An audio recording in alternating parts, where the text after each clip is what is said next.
बरेच दिवस झाले आपल्या चॅनलवर ना एकही व्हिडिओ मी पोस्ट केला नाही. कारण ना मी तुम्हाला पुढं सांगणारच आहे.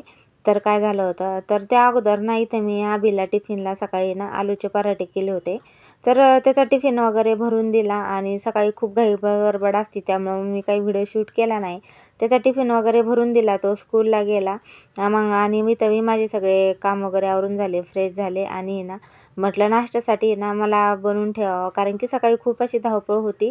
त्यामुळं मग मी ना त्याच्यापुरताच बनवला होता. ते आणि त्याचे पप्पा दोघांनी खाऊन गेले. मग माझ्यासाठी ना मी थोडंसं पीठ आणि जे पराठ्याचं सारण होतं ना ते तसंच ठेवलं होतं. तर म्हटलं कामं वगैरे आवरले आणि म्हटलं चला आता आपल्यासाठी छान असा पराठा बनवून ठेवूया. सोबत तुमच्यासोबत मी थोडंसं मला काहीतरी काही गोष्टी शेअर करायच्या होत्या, तर म्हटलं तुमच्यासोबतही शेअर करूया. तर सगळ्यात अगोदर नाही तर मी छान असा पराठा बनवून घेतला.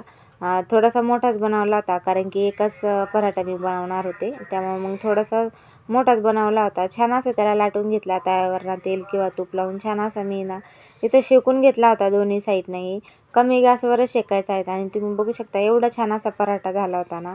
तर आम्हाला आलूचे पराठे अभिला आणि मला खूप असे दोघांना आवडतात. तर त्यामुळं ना आठवड्यातून एकदा तरी आमच्याच घरात पराठे असतात. मग छान असा इथं पराठा मी तर करून घेतला.